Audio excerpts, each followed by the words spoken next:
Kia ora, it's Ruth here in my backyard in Christchurch, and this is part 2 of my January garden tour. So if you haven't seen the last one, I'll put a little link up above so you can see the first part. Otherwise, here's the second part. We've done that part of the garden, and so now we are going to do this part. So rhubarb going amazingly, but what I loved coming back to after being away is all of these. Our sunflowers are just shooting up real well. Our wildflowers are going fantastic. Now it's this evening now, but it was wonderful. Oh look, here's a little bee. Earlier today there was just bees all over it, which is exactly what I wanted because it is right next to all of our veggies.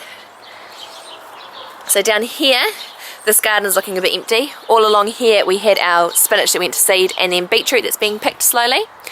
We've got some basil growing and our tomatoes, and we've got a few green tomatoes. I know in some other areas people are already picking theirs, but mine are a little while off, but that's okay.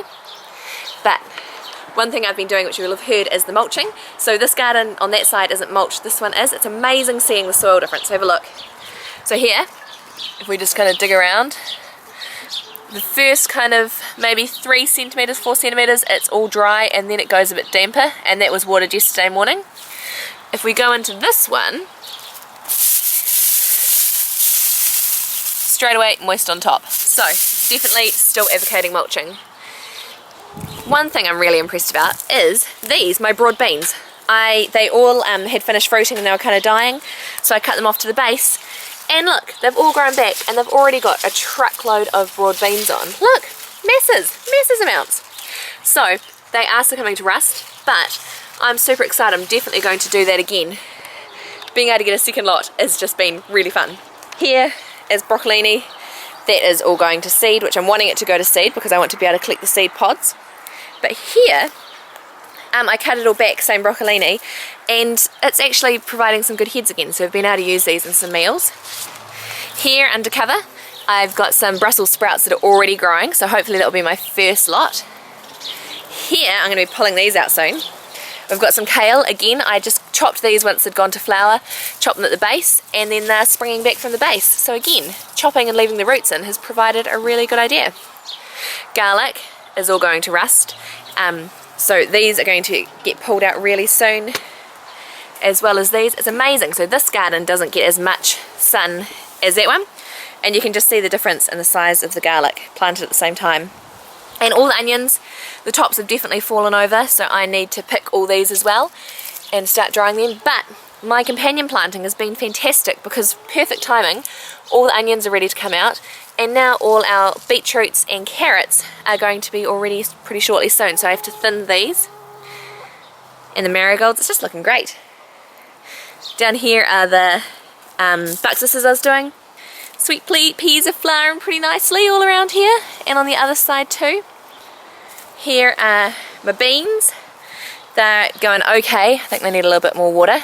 So these are all little bush beans. My tomatoes, and I'll take you around here to the flowers. Now everything's going pretty okay here as well, which is really exciting. I've just started doing a bit of deadheading of these, the scabiosa, and once I've done that we'll have another flourish of flowers. But I'm just loving seeing all the differences in here, and the bees absolutely love this plant here. So it's going a bit crazy at the moment. I do need to train it a little bit more, but the bees are loving it, which is cool. So there is our persimmon. No persimmons on that, and neither with our crab apple, but this is only its second year in, so hopefully next year we'll be able to get some crab apples, and we might need to trim this tree a little bit so that it gets a little bit more light. And lastly, I'll take you back over here. You can see the sweet peas from this side. But our peaches, we thought they were going to be closer to being ready when we got back, but they're not, but that's okay because it means we've got time to actually be able to sort them out when they're all ready. We'll be doing lots of stewing, lots of picking, lots of eating. There'll be lots to do with these, which is super exciting. And because we're down here, let's see the girls. Ray, hello! So that's the second half of my January garden tour. It's the evening now, so it's actually cooling down a little bit. I'm hoping for rain, which would be fantastic. So thank you so much for watching. Remember to subscribe if you'd like to see more, and I'll catch you next time. Ka kite!